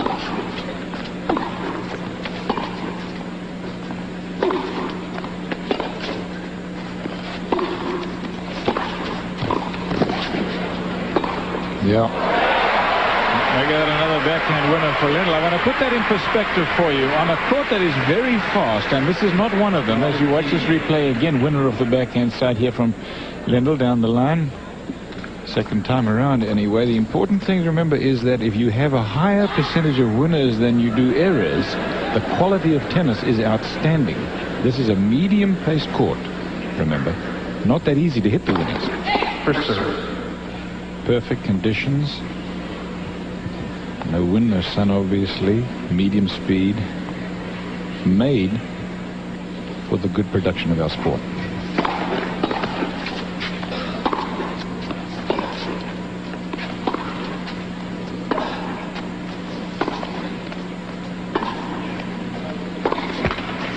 There it is. Rod Laver's talked about it. The Drysdale's talked about it. I don't think Boris can hit that topspin backhand from off such a low shot. Absolutely. And Ivan knows it, and that's what he's flying on. He's not hitting that ball that hard. It's just staying low.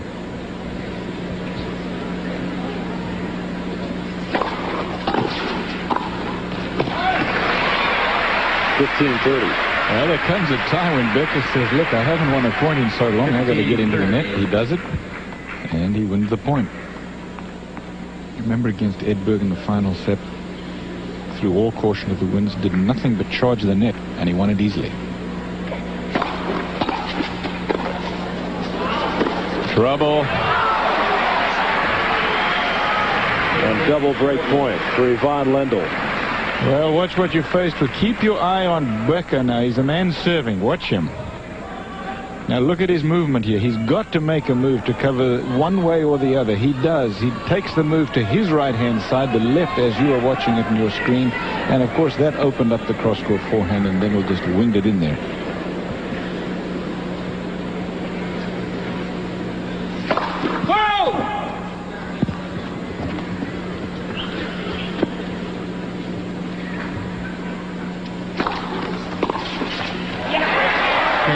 Ivan Lendl breaks Boris Becker in the 7th game and leads 4 games to 3.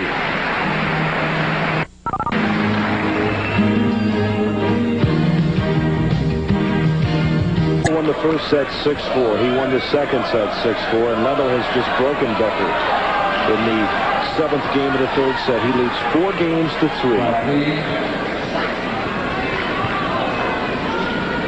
And Günter Bosch in the blue warm-up jacket. Tony Roach in the white. Bosch, of course, Becker's coach. Roach, the coach of Ivan Lendl. Ivan's girlfriend sitting next to Tony Roach. Lendl has lost only 11 points on serve in this match. And that's consistent with his other matches so far this week.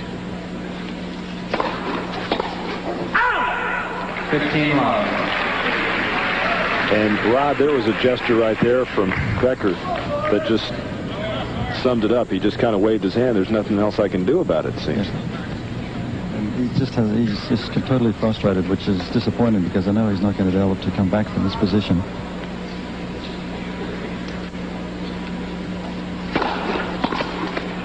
Out! 30 love. 30 love, and Becker complaining to Richard Kaufman. Close ball, machine called it good. Excuse me?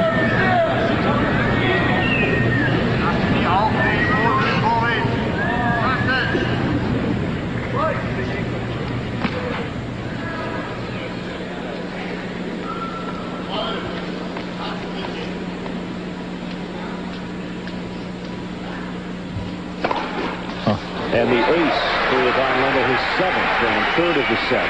There's a sort of a strut about Lendl. And now, you know, he didn't show it until this point. The minute he broke Becker here in the 3rd set, I think he knew this match was history. 110 miles an hour on that last serve.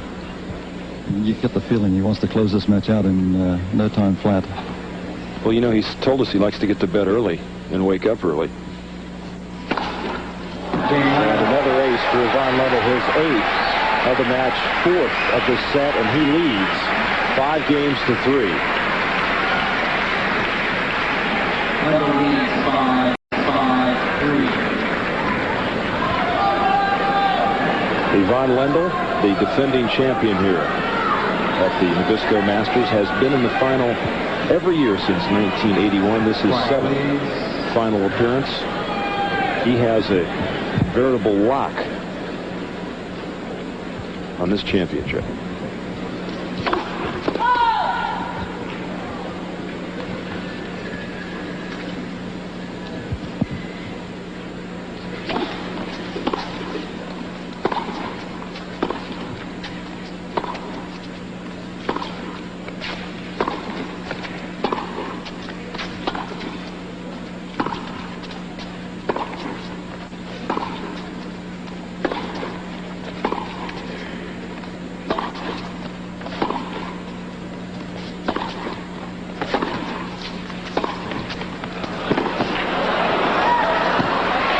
That was one of the best points from Becker in the match.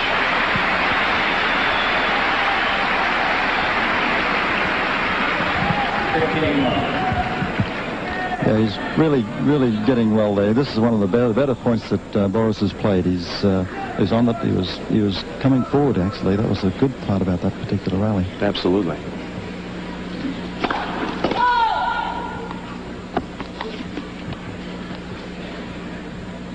Love, second serve. 30 love. 30 love. No flash photography, please.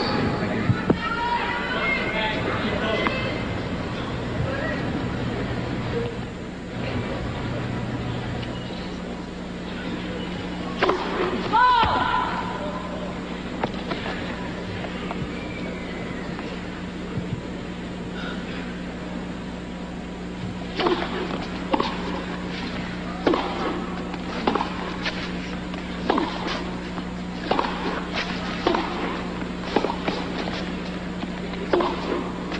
Just wide. 30-15. You know, I almost get the feeling that Boris has finally got himself into a position where he's starting to feel like I'm playing, but I'm just 2.5 sets behind. Well, he finally seems as though he's really turning into the ball and hitting it with some power, Rod. Definitely is, and it's noticeable right now.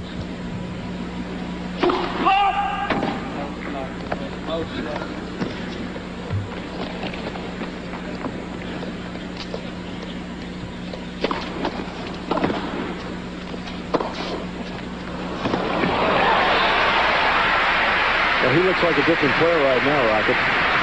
Yeah, and it's good to see. You know, he's not giving up. You know, before he just didn't know what to do because Lendl was serving those aces the last game, but now he feels he's in it. I don't think he's going to come off the winner, but he's at least putting a good effort in. And Boris Becker wins the 9th game of the 3rd set. He trails 5-4. Lendl will be serving for the match when we return. And this has been a tournament that Ivan Lendl has had a great history in. Runner-up in 81, 84, and 85. He won it in 82, 83, and January of 86. So this would be 2 Masters titles in the year of 1986 for Ivan Lendl as he is serving for the match here. He won the first set 6-4, the second set 6-4. He leads 5-4 here in this 3rd set against Boris Becker. Winner take all, $100,000 in this match, and for the week it would mean $210,000 for that man, Ivan Lendl.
$15 all. 15 all.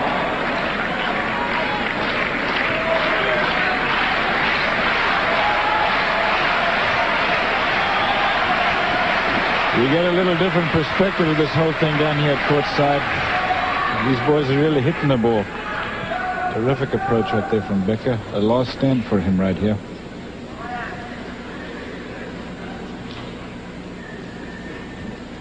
And believe me, the pressure is on Lendl right now.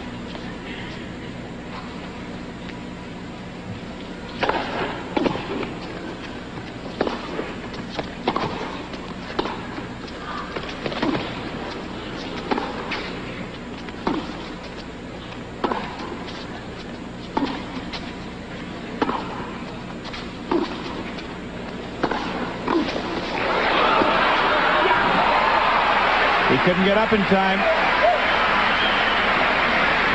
It was a great diving volley, though, but Ivan is just too strong at the moment. He's very accurate with those passing shots.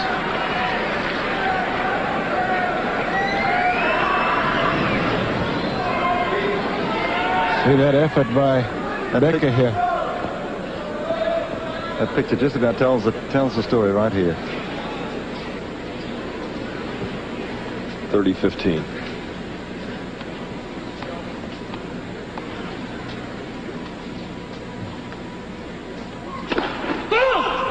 Just wide.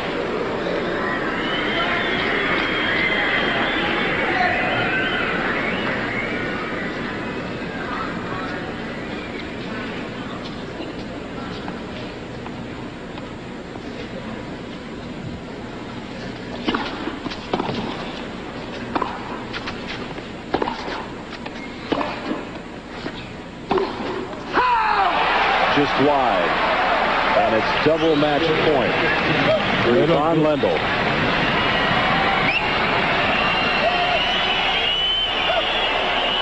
Becker is asking Kaufman to confirm the ball was wide. He's not going to change that call. The ball's way too far away from him anyway. But Becker's trying to make his point.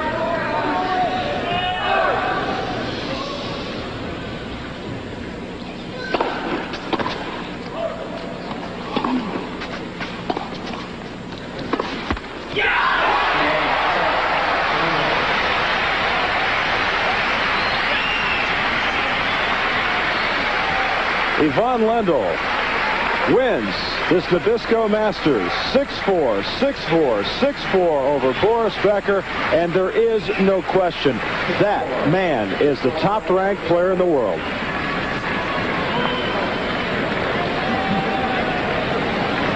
Won in the tournament. He lost only 12 points on serve in this match, and Cliff, he was just simply awesome.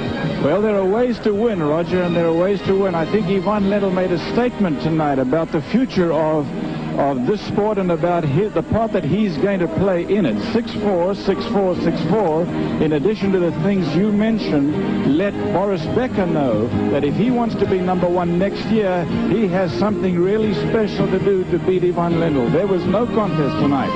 There is the top-ranked player in the world and the second-ranked player in the world, and that's where they finished in the Nabisco Masters.